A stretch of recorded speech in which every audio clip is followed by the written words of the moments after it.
Kita kembali lagi pada materi inovasi teknologi. Tujuan pembelajaran kali ini adalah rekayasa genetika. Mari simak video berikut mengenai rekayasa genetika. F. Rekayasa genetika. Rekayasa genetika merupakan suatu usaha memanipulasi sifat makhluk hidup untuk menghasilkan makhluk hidup dengan sifat baru sesuai dengan yang diinginkan. Jenis rekayasa genetika antara lain fusi sel atau teknologi hibridoma dan rekombinasi DNA. 1. Fusi sel atau teknologi hibridoma. Hibridoma adalah penyatuan atau fusi dua sel yang berasal dari organisme yang sama atau dari organisme yang berbeda. Teknologi hibridoma menggunakan sel wadah atau sel mieloma atau sel kanker, sel sumber gen atau sel dengan sifat yang diinginkan dan zat fusi gen atau zat yang memicu terjadinya penggabungan sel. Cara untuk mempercepat terjadinya fusi sel biasanya dilakukan dengan metode elektrofusi. Pemanfaatan hibridoma dalam pembuatan antibodi monoklonal. Antibodi monoklonal adalah antibodi yang hanya mengenali dan melawan satu jenis antigen tertentu. Berikut bagian tahap pembentukan antibodi monoklonal. Hewan mamalia, misalnya tikus, disuntik dengan antigen tertentu.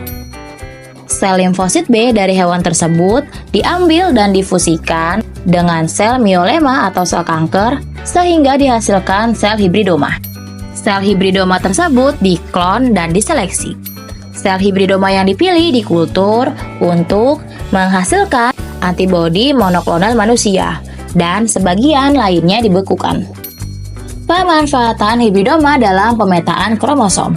Pemetaan kromosom merupakan usaha untuk mengetahui letak kromosom yang mengandung gen-gen pembawa sifat-sifat tertentu pada suatu urutan kromosom dalam sel organisme. Saat terbentuk sel hibridoma, kromosom hancur secara acak. Setiap sel hibridoma mengalami kerusakan kromosom yang berlainan. Jika salah satu sel hibridoma yang memiliki kromosom nomor tertentu dikultur dan ternyata dapat menghasilkan suatu hormon, misalnya somatotropin, dapat diketahui kromosom yang membawa sifat penghasil hormon tersebut. Pemetaan kromosom memberikan sumbangan informasi pada diagnosis dan pengobatan suatu penyakit, pencegahan penyakit keturunan, serta memberikan gambaran pada evolusi biologi.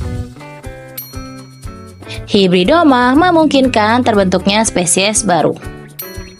Fusi sel memberikan gambaran kemungkinan diciptakannya spesies baru yang berasal dari gabungan dua sel dari organisme yang berbeda. Misalnya antar sel hewan yang berbeda spesies, antar sel tumbuhan yang berbeda spesies, atau sel hewan dengan sel tumbuhan. Hibridoma sel tumbuhan agak rumit dilakukan karena sel tumbuhan memiliki dinding sel yang merupakan penghalang terjadinya fusi sel. Dinding sel tersebut perlu dihancurkan terlebih dahulu hingga tersisa protoplasma. Protoplasma yang difusikan disebut fusi protoplasma. Setelah protoplasma disatukan, akan tumbuh membentuk dinding sel baru dan menjadi individu hibridoma yang diinginkan. 2. Rekombinasi DNA. Rekombinasi DNA dapat diperoleh dengan pemotongan dan penyambungan DNA secara in vitro dengan alasan sebagai berikut. Struktur DNA semua spesies sama, yaitu gula pentosa, basa nitrogen, dan gugus fosfat. Gen dapat mengontrol sintesis polipeptida dan mengekspresikan sifat tertentu dimanapun berada, asalkan kondisinya sesuai. Untuk melakukan rekombinasi DNA, perlu disiapkan hal-hal berikut, yaitu metode untuk memperoleh gen, seperti metode tembak langsung, metode transkripsi balik, maupun metode sintetis gen. Enzim pemotong dan penyambung DNA, sel wadah, atau sel yang menerima DNA rekombinan seperti bakteri Escherichia coli, dan faktor pembawa gen sisipan, seperti virus maupun plasmid bakteri. 2. Rekombinasi DNA. Teknologi plasmid.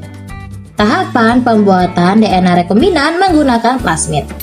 DNA asing dan plasmid dipotong menggunakan enzim restriksi yang sama. Situs restriksi hanya ada satu dan dekat dengan gen lakset. Enzim restriksi menciptakan ujung lengket yang memungkinkan DNA asing dan vektor kloning untuk menempel. Vektor kloning bertransformasi menjadi strain bakteri inang yang sensitif terhadap ampicillin dan kehilangan gen lakset. Bakteri ditumbuhkan di media yang mengandung ampicillin dan X-gal. Bakteri tanpa plasmid akan mati. Plasmid yang tidak mengandung gen sisipan mengubah koloni menjadi berwarna biru. Plasmid dengan sisipan tidak akan memiliki lakset aktif sehingga warna koloninya putih.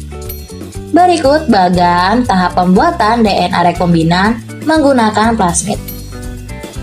Berikut bagan teknologi plasmid dalam pembuatan hormon insulin. Plasmid bakteri dan DNA yang mengandung gen insulin dari sel pankreas dipotong menggunakan enzim endonuklease restriksi.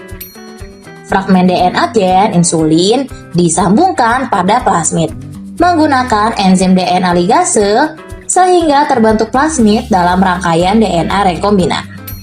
Plasmid rekombinan dimasukkan ke dalam sel wadah seperti bakteri E. coli.